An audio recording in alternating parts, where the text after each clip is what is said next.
boy, have a couple of beer over this. It's been a really interesting journey, actually. When I first, let me go back to it a bit, just for this gentleman's sake here. When I first, well, I can't say when I first got involved, because really what happened was, throughout my life, there were circumstances, there were things that happened that I couldn't write off or explain to a moose, or a bear, or a deer, or a wolf, or anything like that. Just a couple.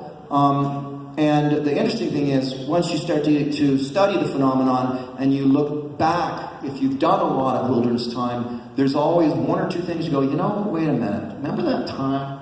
And, you know, there was a moment, I remember way back in Ontario with this whole screaming thing that went on, and now I think back about it. And then I was in Alaska doing Survivorman when I had the whole sort of the big ape in the tree thing go on. And that was just like, there's no way. I'm in Alaska and the thing sounds like a gorilla escaped from the zoo. This is not a bear barking. You know, bears will bark and grunt, but this was not that. And when it took off, it was like a freight train going through the forest. And it was at high level at first, too. It wasn't on the ground. You know what I'm saying? And it just... So that happened on Survivorman, Alaska. And I didn't talk about it because I remember thinking, if I bring up Sasquatch or Bigfoot now, people aren't going to listen to Survivorman anymore. They're just going to be caught up in that. So I put it away. And then I was on the Opie and Anthony show, and one of them asked me, you know, the classic way, dude, have you ever seen like Bigfoot out there? That's, you know, and I don't know, I've always tried to be really authentic about everything I do, including answering questions. And so I thought, well, actually, and then I told the story, and I wasn't ready for the sort of miniature firestorm that would happen after I told that story. So a couple of years after telling that story to Opie and Anthony, and Survivorman's doing super well, and doing Shark Week and all these different things, and I thought, you know, actually I thought first more like a filmmaker and a businessman. I thought, man, brand Survivorman and Bigfoot brand, put those two brands together, that's got to be good. This is going to be good. So that was the producer's hat on me, thinking like that. But on the other hand, I was ridiculously fascinated, and I had questions. So then out came Finding Bigfoot. And with all due respect, and I think Cliff's heard me say this, with all due respect, Cliff is a wonderful man. They're really focused. They really are into what they're doing. But unfortunately, that show was run by television producers, not by Cliff and Bobo. It was run by TV producers. And so I've been on record as saying that I think Finding Bigfoot single-handedly was the worst thing for the phenomenon to ever happen, because it turned the concept, the phenomenon, the interest in Sasquatch into a cultural punchline.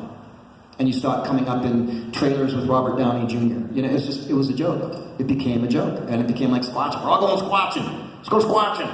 And it's not Squatch.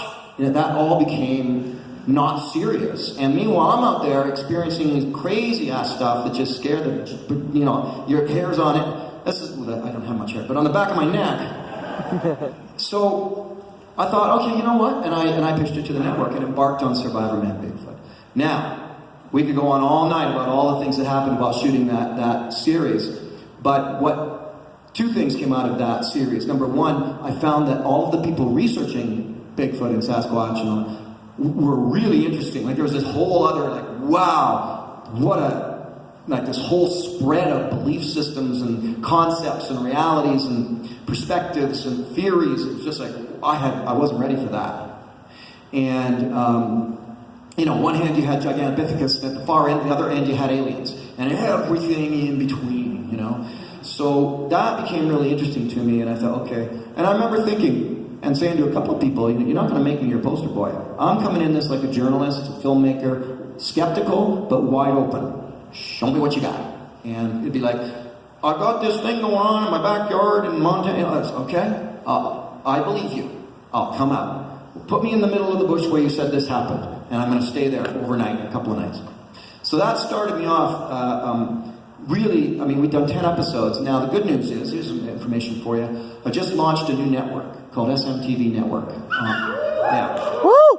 And it's smtvnetwork.com, it's online, and it's everything Survivorman. I'm now in complete control. Actually, you're in control, because I watch the comments and I watch what we're doing, and when people want certain things, I'm going to go out and do that for them. So, for example, there's a channel that's all things Survivorman archive, behind the scenes. Another channel is all instructional videos. So I can, I do a Survivorman show, and I've got 43 minutes to tell a 1-week story. So if I do a skill that takes 25 minutes to teach, you're getting it in 60 seconds.